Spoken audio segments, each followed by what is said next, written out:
On this episode of Food's Greatest Hits, we're getting our barbecue on. Oh my God. And we're pushing the presentation and preparation of 3 barbecue classics to the limit for our team of tasters to try. We're talking racks and racks of ribs. I feel like we should be naked when we're doing this. Beautifully prepared brisket. It's weird, but it's good. I'm going back in for another bite. And some serious sides. 2 times deep fried? Oh my gosh, that's so good. So get ready for a BBQ Bonanza today on Food's Greatest Hits. This may seem like just another hunk of meat to you, but for a barbecue pit boss, it's a blank canvas for some smoky culinary magic. The basic flavor equation of barbecue is simple. Meat plus smoke plus time equals heaven for your taste buds. Yes, barbecue is American cuisine at its most pure.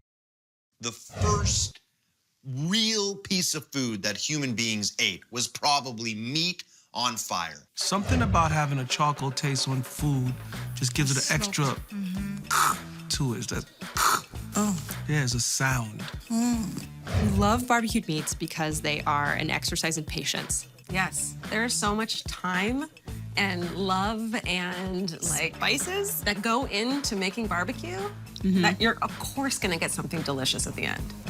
Our love of barbecue has inspired many of food's greatest hits, but few are as great as that wondrous, finger-licking delight that we call ribs. My favorite. I love ribs. Honestly, ribs are basically, they're my death row dish. They're smoky, they're spiced perfectly, they're salty, and then you just take them and you just peel it off the bone just like that. The potency of the flavor is that much greater when it's cooked on the bone. When you're pulling meat off of one little bone and it's kind of stuck, it's the battle. It's the battle of you and the bone and the meat. And when you win that battle, you feel like a champion rib eater. So what are ribs exactly? Well, not a whole lot of mystery here. It's the meat from the ribs of a pig or cow, usually prepared and served as a rack, which can then be torn apart and eaten by hand, caveman style.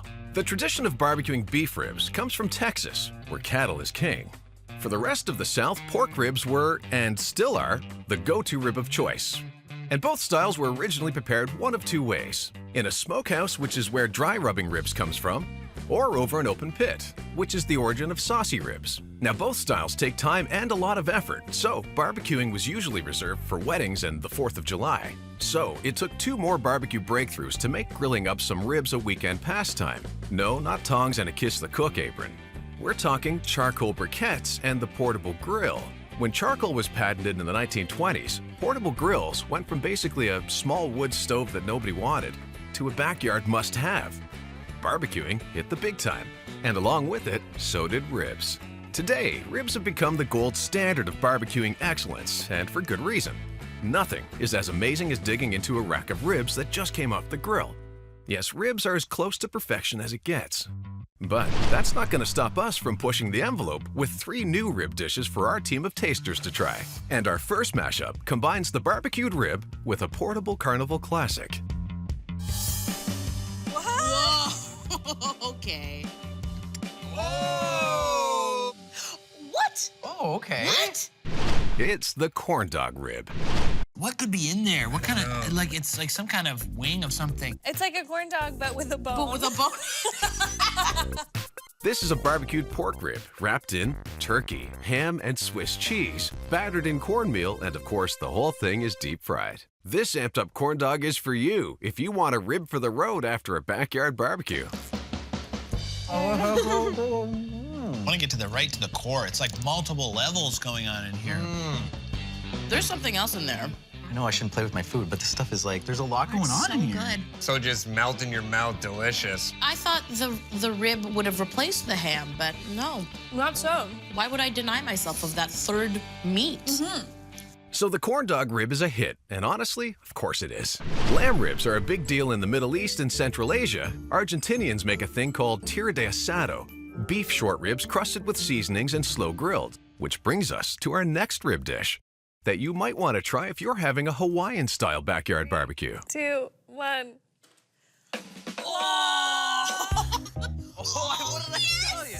Aloha, it's Hawaiian-style ribs. It smells so richly sweet. Pineapple wrapped in bacon? That's kind of cool, I'm not gonna lie. It's my child. Okay, that's a whole grilled pineapple wrapped in bacon. But what do you think is inside? Crack it. Oh, no! Oh, my God. Is that rib inside the pineapple? That's right. This pineapple is stuffed with deboned barbecue ribs. Every bite of this dish has smoky bacon, sweet pineapple, and smoky barbecue flavors. But will this dish really bring the luau to the backyard barbecue? My method is going to be the apple method. Oh, mine's gonna be knife and fork. Cheers. Bacon juices are just like infused in the pineapple. That barbecue sauce in there is good. We take our clothes off. I'm ready to get naked. I feel like we should be naked when we're doing this. I just want it to marry me.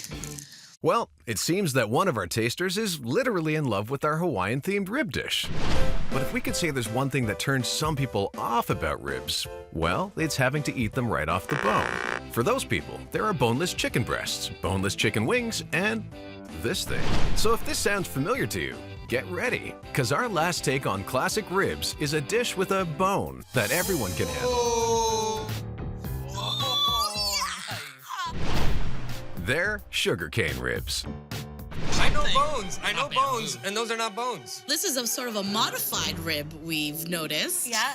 Oh, it's more than a modified rib. It's a piece of sugarcane wrapped in ground pork and jerk seasoning. This dish has a fake rib bone that you can literally gnaw on. But will our tasters love the sugarcane ribs or think we're the jerks? 3, 2, 2, 1. Yeah. Oh my God. I love how juicy this meat is. The sugarcane isn't too sweet. No, the sugarcane, you gotta bite it and suck. That jerk spice is a nice spice. That's a nice spice. That's a nice spice. Well, there you have it. Real or pretend, our 3 dishes prove that ribs rule. And any food that can take us back to our caveman days and taste this good is surely one of food's greatest hits. Coming up, we brisket all with another bona fide barbecue classic. And later, no need to take sides. You can have them all. We're all about barbecue today on Food's Greatest Hits. We just devoured racks and racks of ribs, and we're going to continue our carnivore's delight with this serious piece of meat. One that starts out tough and unforgiving, but with enough care and gentle attention, turns into something tender and delicious. It's brisket. Oh man, brisket. Brisket is so sexy because it's very meaty. There's kind of like a fat line that goes through the bottom part of the plate of the brisket that is just so juicy and unctuous. Brisket might be the greatest part of the world of barbecue. Brisket, when done the right way, you have a brisket sandwich, man, come on. So what is brisket exactly? Well, it's found on the front of the cow, a large cut taken from the chest. Brisket is what butchers call working muscle, tougher than a bulletproof vest and virtually inedible, unless you smoke it for hours until it's tender. But once you do, the results are out of this world. But who would devote that much time and energy to unlocking the splendors of the brisket? Well, basically, German and Czech immigrants who settled in Texas in the 1800s. They were known for their butchering skills, but back then, most butchers' markets didn't have refrigerators, and big cuts like brisket were likely to spoil before they ever got sold. So, the only way to save the meat was to salt it and smoke it in a pit. Over time, these butchers dropped their butchering, added more pits, and started serving their barbecued brisket to the masses. And ever since, brisket has been a classic. So we can all agree that brisket is delicious, but what about when you and your friends can't agree on what to have for dinner, as in barbecue or Mexican? Oh, here we go. Don't worry, we've got you covered with our first brisket remix. Oh, yeah. Oh. It's the brisket taco. That's like a tostada kind of like It's thicker, right? It's thicker. Radishes, Jalapenos. salsa. I think we're dealing with pork here. Yeah. I've said pork often, but I think that's pork. You, sir, are absolutely wrong. That isn't pork. It's barbecued beef brisket, marinated in beer, and cooked slow and low for hours and hours. This dish tests if the fusion of barbecue and Mexican gives brisket a fresh new taste. love the shell. It's so like airy and crispy and like Got that crisp. yeah, but it's like it's a little chewy too. Yeah, I'm going back in for another bite. Marinated in beer. Okay, good catch. Mm-hmm. That's delicious. So our brisket taco is a hit. But that shouldn't be surprising, because brisket sandwiches are already a classic. Yep, you can get brisket a million ways, but what if you're ready for dessert and haven't had your brisket yet? Well, you need look no further than our next dish. Oh. Okay. Not at all what I was expecting. Oh yeah, we did. It's the brisket sundae. What is the topping? It looks like it could be brisket or it could be is it like a pickle? Sometimes the weirdest looking things are the greatest tasting things. This is classic vanilla ice cream with brisket, bacon fat, maple syrup, and barbecue sauce. Yes, this creamy take on a barbecue classic is for all of you who have a sweet tooth but still want your brisket fix. I'm hoping that it blows me away because right now I'm a little nervous.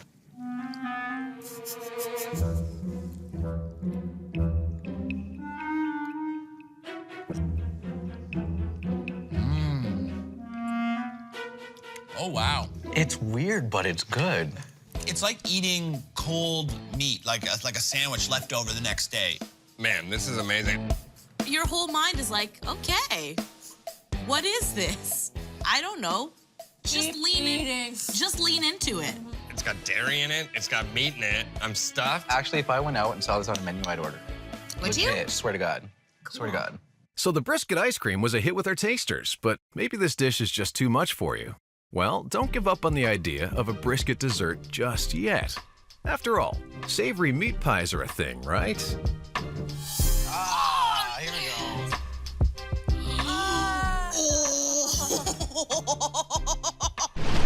go. It's the pecan brisket pie.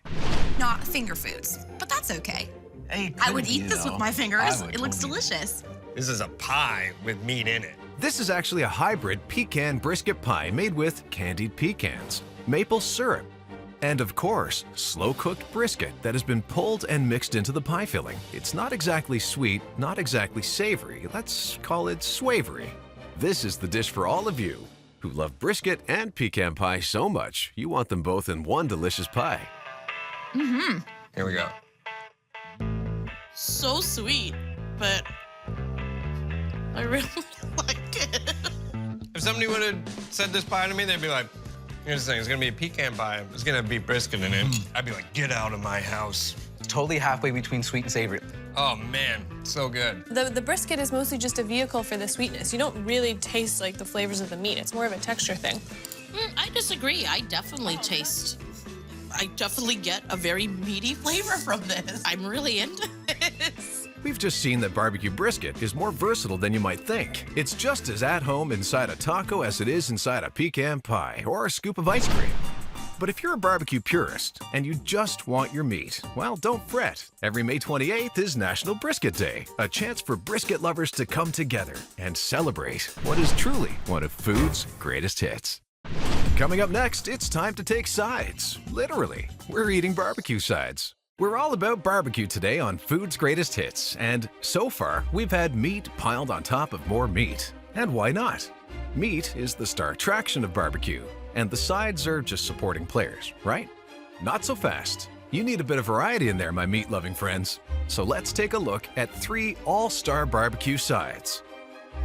Baked beans, collard greens, and potato salad. See, if barbecue is a band, then the side dishes are the bass player. Out of the spotlight, sure, but without them, it would be pretty empty. Something about having good sides with the barbecue meat makes everything perfect. You have to have both. You know, I think that the sides with the barbecue offer a little bit of relief because it can be heavy, be a lot of smoke and meat and fat, so you need sometimes to offset that. So, you know, some collard greens does that job really well. Sides are kind of like those little drink stops in a marathon. You know what I mean? You get in that barbecue and then you take a time out, have some greens. Yes, baked beans, collards, and potato salad are the perfect complements to barbecued meats and each other, which is kind of amazing since they all have their own story.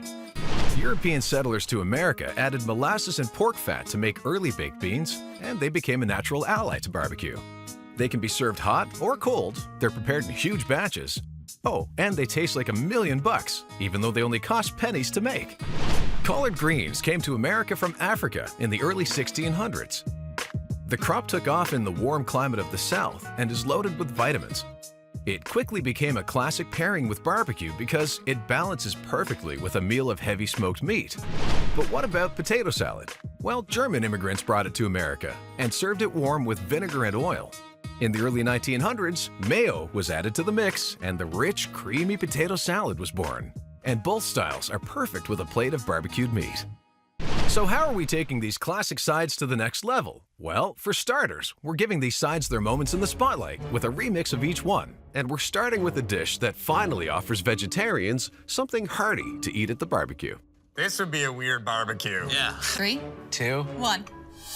Oh, yeah. It's the collard green lasagna. It's very healthy looking, but also very decadent looking. Yeah. Is there cheese in here too? Wow. I feel like if this is a side at a barbecue, you're inviting giants over. This is layers of pasta made with pureed collard greens, layered between Parmesan and mozzarella cheese, more collard greens, and topped with kale chips. This dish turns a side into a main course, so you can be a good host to your vegetarian friends and offer them something more substantial than salad and chips at your next barbecue. You ready to eat your greens? I'm ready to eat my greens. All right. Cheers. Very creamy. Very creamy. Very creamy. Very creamy. Oh my gosh, that's so good. It's like you're eating a salad and a brick of cheese at the same time. It's like giving the collard greens the starring role from the featured role. And let me tell you, it should get an Oscar. Great performance over here. So our tasters love our first side dish remix. And our next side dish is no stranger to crazy variations. Yeah, that's right. We're talking baked beans. Sure, you can go for the classic style when you barbecue, but baked beans are a natural when it comes to interpretation. Like baked bean nachos, baked bean and cheese stuffed potatoes.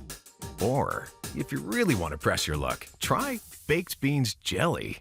But we're taking an even bigger gamble with our mashup of this classic side by frying it not once, but 2 times. Well, it has bacon. It's the fried baked bean fritters. Let the people at home see that sauce. There's little flecks of green in the little fritters. These are deep-fried baked bean fritters with cheddar cheese, crumbled bacon, and green onions. And we're classing up the classic baked beans with a truffle oil dipping sauce. Ooh la la. This dish is our little experiment to see if the classic baked beans will work as a fancy fried bite. Oh, what? Oh, that is so good. It's beans. Oh my God. It's been beans the whole time. You get the cheese, the bacon, the beans, the fritter, the sauce. 2 times deep fried? Oh my gosh. What haven't you done to these beans? This is delightful. So our first 2 side dish remixes are a hit. But now, it's time for our grand finale. What will our tasters think of a potato salad that adds a Norwegian seafood delicacy? I was not expecting that. That's next on Food's Greatest Hits. We're having a barbecue bonanza today on Food's Greatest Hits. But now, we're about to find out what our tasters will think of our potato salad remix that adds a little taste of the sea to this barbecue classic. Potato-in. Ooh. Ooh. That's very colorful, actually. It's the smoked herring potato salad. Dill on top. We've got some kale on the sides. I am interested to see how this tastes. It's hopefully going to taste like potatoes and pickled beets, smoked herring, Granny Smith apples, mustard, mayo, and dill. We think the potato salad is so good, it deserves to be the star of the show, not just a side. So we added smoked herring to make it more substantial.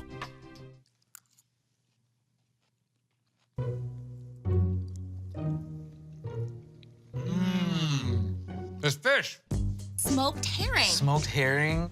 It's very refreshing. I love this. I feel like if the Vikings had figured out how to make this, they wouldn't have been so angry. So get ready for some Campfire classics today on Food's Greatest Hits. Cooking over an open fire is as old as the human race itself. It's simple, primal, and the food is delicious. There's something really awesome about eating campfire food because it forces you to slow down and get in touch with your roots. You can't make campfire foods at home. You have to just be kind of covered in soot to really appreciate it, be one with the meal. Yeah. Some of my best memories growing up are conversations and meals and things that unfold around a campfire. It's a magical place, man. And our first campfire classic might just be America's favorite food. We eat 16 billion of these every year. Yeah, that's right. We're talking about the hot dog. With mustard and relish, you'll guarantee mouth-watering satisfaction. Hot dogs are America's single greatest contribution to the world's culinary scene. The most iconic food in all of America is the hot dog, by far. Nobody beats the hot dog. He's standing tall. Yes, he is. Unless you just moved here from Mars, you probably know what a hot dog is. It's a cooked sausage, served on a bun, and usually topped with mustard, ketchup, and relish. The origin of the hot dog can be traced back to Frankfurt, Germany, where their local sausage was called a Frankfurter. German immigrants brought it to America. But it wasn't until 1870 that Charles Feltman had the genius idea to serve the Frankfurter in a bun. The new combo was a hit with working-class men in booming cities like New York and Chicago, who bought them from dog wagons, which is where the name hot dog comes from. In 1893, the first Major League Baseball team started serving hot dogs at home games. Once the hot dog met America's favorite pastime, that was it. The hot dog had arrived. It didn't take long for the hot dog to become the #1 go-to camping food. After all, they were already cooked over a grill, so bringing hot dogs to the campfire was a match made in heaven. Hot dogs are like the ultimate campfire food because they just taste better over an open fire. It absorbs all that smokiness from the wood burning. There's nothing like the crust that you get on a hot dog when it's literally been like licked by flames, you know? Yep, there's nothing more amazing than a sizzling hot dog fresh off the fire. So, we're trying our hand at 3 new remixes of this classic for our team of tasters to try. And for starters, we wanted to see what the campfire dog would look like if it was dressed up to the nines. Boom. Whoa. What? It's the fancy Frankfurter. It even smells fancy. Yeah. It looks like a pie crust. Yeah, it does. Is that fish eggs? Good eye! This hot dog is made from veal, and it's topped with caviar, chanterelle mushrooms, grainy mustard, and beet and yam chips, all atop a truffle aioli on a puff pastry bun. But will this campfire classic really get better when it's loaded with high-end ingredients? Are you ready to do this? Let's go. Let's do it. This is incredible. Well, those are not cheap mushrooms. They're great friends. I had no idea mushrooms and hot dogs got along so well. The thing that stands out the most, honestly, is the truffle aioli. Truffles, yes. I love truffles. Oh, truffle anything. I don't feel classy enough to eat this. Like, I feel like a Philistine barbarian eating this thing right now. I'm gonna keep eating this, okay? And you can't stop me. Oh, we wouldn't dream of it. Because who wouldn't love a good hot dog? After all, hot dogs are a favorite all around the world. What about the hot dog that we had in Reykjavik? We were in Iceland. Oh, gosh, help me. They had some type of mustard that has a sweet taste to it. They are Iceland dogs, and you need to go to Iceland to get one. Thanks for the tip. But what if you're not planning on camping in Iceland, but you still want an international twist to your hot dog? Well, don't worry, because our next dish combines this campfire classic with bold Asian flavors. Oh, my. It's the Japanese hot dog. Okay, yes. Oh, your There's favorite. seaweed. Yeah. I wonder if there's any wasabi hidden in I'm a here little somewhere. worried that there is wasabi in there. Yeah. Of course there's wasabi. What, you thought this would be easy? This hot dog has been brushed with teriyaki sauce and slow grilled, and it's topped with classic Japanese ingredients: pickled cucumber, seaweed, ginger, shishito peppers, which are kind of like a Japanese jalapeno, and, as promised, wasabi mayo. But will a hot dog topped with the flavors of Japan bring an exotic touch to your next camping trip? Can we get chopsticks? Cheers. I'm a little nervous for this one, but I feel like it's still gonna taste good.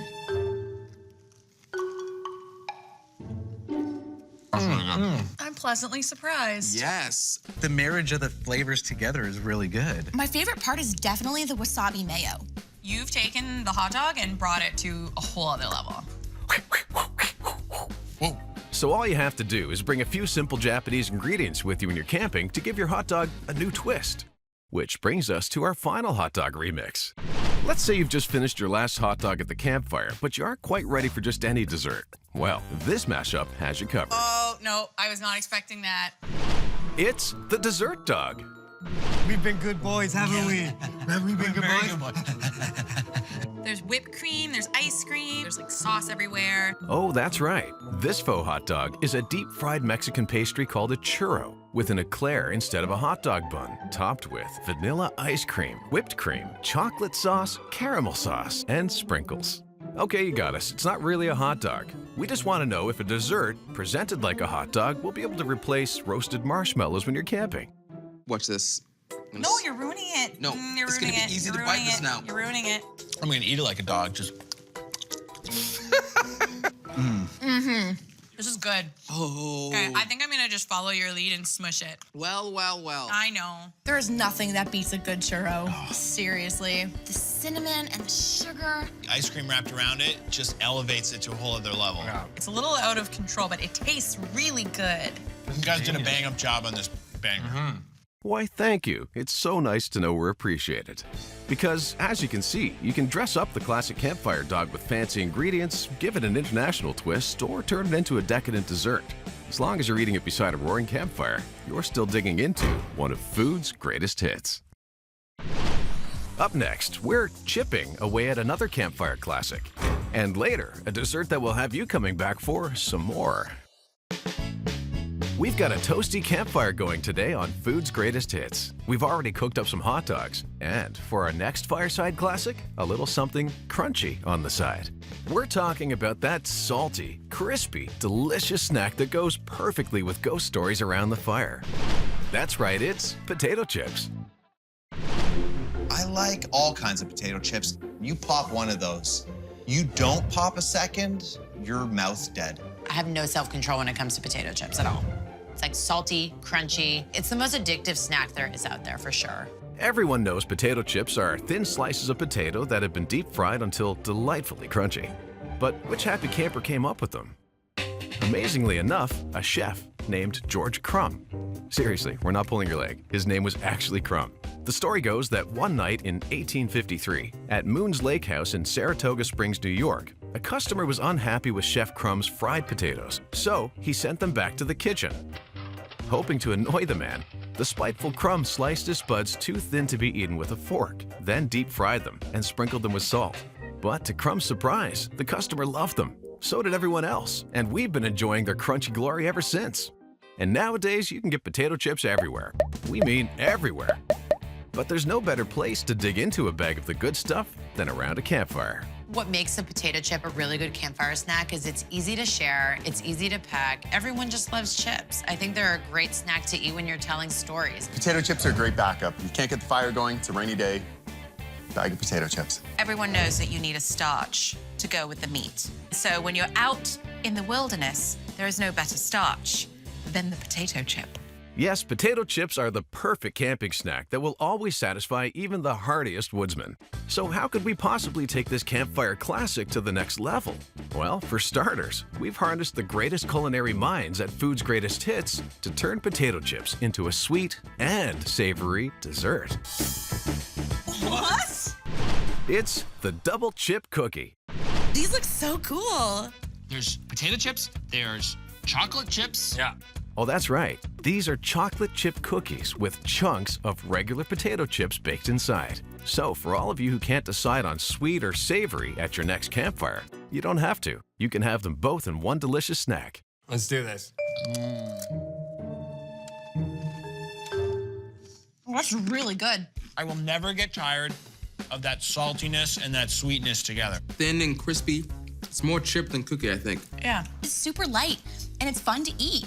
I feel like if you're at home and you're enjoying some cookies right now, or maybe you're enjoying chips, go get the other one and then eat them both. So a potato chip cookie is a new camping classic. But adding potato chips to other foods is nothing new. You can put potato chips in a tuna casserole or add them to a burger for extra crunch or even a hot dog. Growing up, my brother used to put potato chips on hot dogs and in sandwiches, and we thought he was crazy until one day we tried it. Yes, potato chips make everything taste better. But what if you just caught some fresh fish while camping and don't know how to cook it up for dinner? Well, let's see if potato chips can solve that problem for you. Oh, nice. Look at that. Yep, it's fish in chips. Oh yeah, that smells good. It looked like it was rolled in crushed up chips and then fried. You're absolutely right. It's cod fillets crusted in salt and vinegar potato chip crumbs and deep fried. And it's served with tartar sauce and thick-cut potato wedges that are covered in, you guessed it, more potato chips.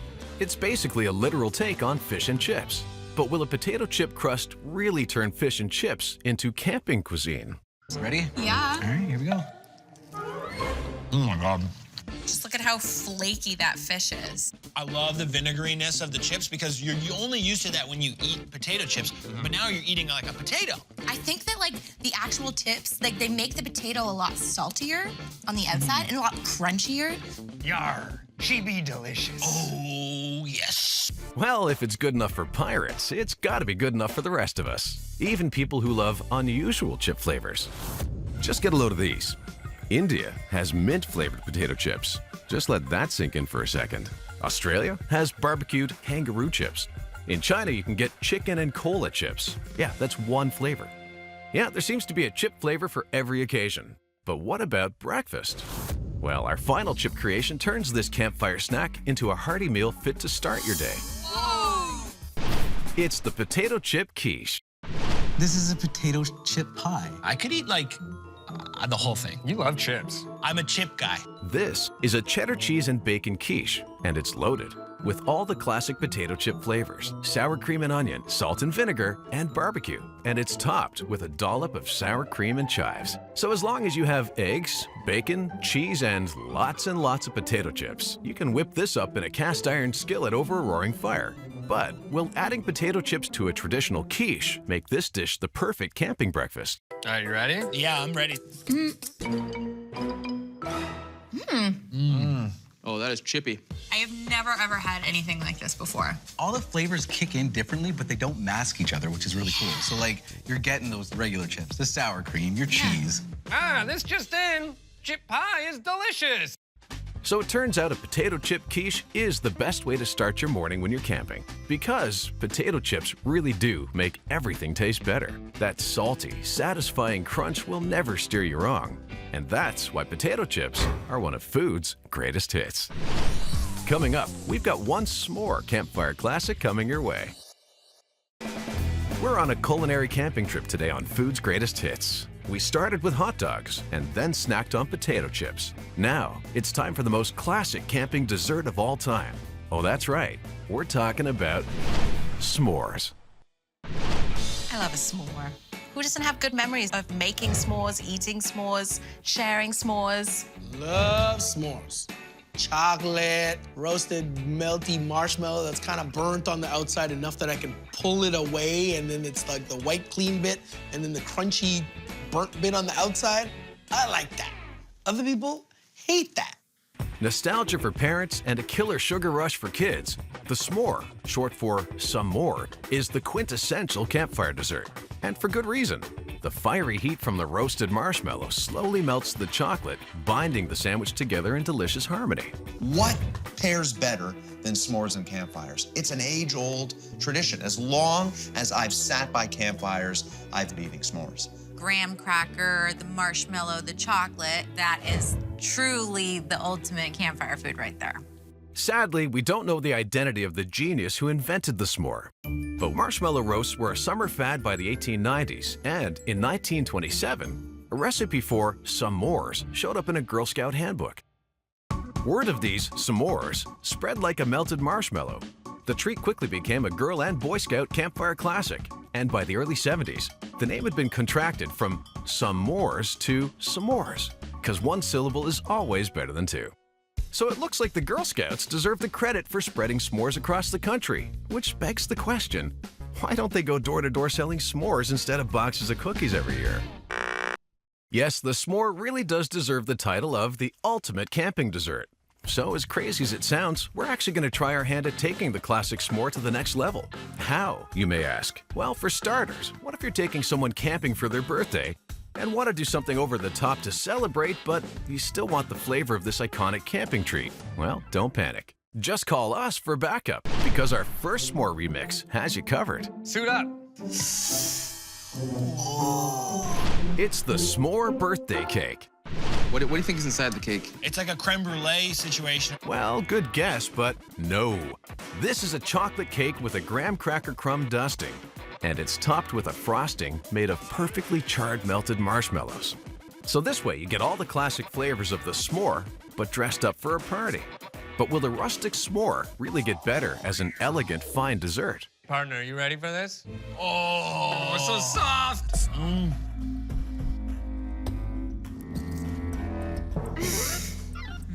Oh, that is rich. I love marshmallows, and this is probably the best way to make it. It's really s'moresy. It's like chocolatey graham cracker marshmallow surprise. It's taking the concept of a s'more and just blowing it up. I think I'm gonna have to write this up for being delicious. Well, we've just proven that a s'more can work as a party dessert. And honestly, it wouldn't take a genius to figure that out, because after all, you can get s'more ice cream sandwiches, s'more cupcakes, there's even a s'more martini. It seems the only way you can't have one is as a main course. That is, until now. We put our minds together to come up with this next remix that combines the campfire s'more with the most iconic American dish of all. Oh. It's the s'more burger. Oh my God. Barbecue sauce, lettuce. I love the crisp lettuce. But we just don't know what's in the middle. I don't What know. is that thing? You wouldn't just give us like a regular burger, would you? There's no way. I don't think so. There's no way. Oh, you know us so well. It's a beef burger with a chunky jalapeno jam, barbecue sauce, plantain chips, and bacon. But will our tasters figure out where we've hidden the s'more part of the s'more burger?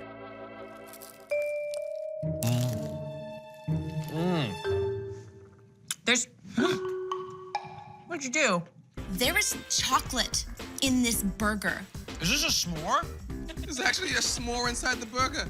Oh my goodness! Oh, that's right. We've stuffed an entire s'more inside this burger. I do want some more. I did not think it was gonna taste good, but it does. Are you wrapping your head around this? Wrap my mouth around it. Sweet plus savory equals super satisfying. Ah, classic math right there. So our tasters love our first two s'more mashups. But now it's time for the grand finale. What will our tasters think of our most experimental take on this sweet campfire classic? The heck is that? That's next on Food's Greatest Hits. We're all about campfire classics today on Food's Greatest Hits. And now, it's time to find out what our tasters will think of a savory snack in the form of a classic sweet s'more. Ooh. It's the sandwich s'more. Cheese looks like a marshmallow. The olives and the toppings, they're all like the chocolate, holding it all together. These are bite-sized sandwiches in s'more form, and they've got seared halloumi cheese standing in for the marshmallow, Melba toast for the graham cracker, and salami and olives where the chocolate would go. So if you're really more of a savory person and always felt left out when it was s'more making time, this is the camping treat for you. Are you gonna try to do it all in your mouth at once? I don't know if I'm gonna try. I'm gonna try too. I feel like I've discovered something new. My favorite part is the cheese mixing with the saltiness of the salami.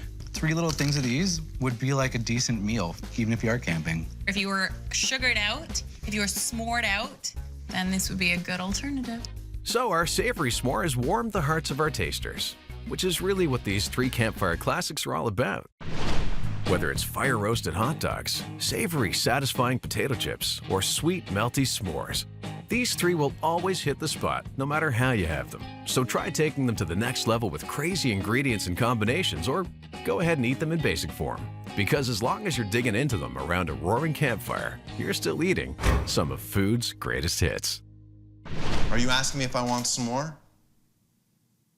I s'more do.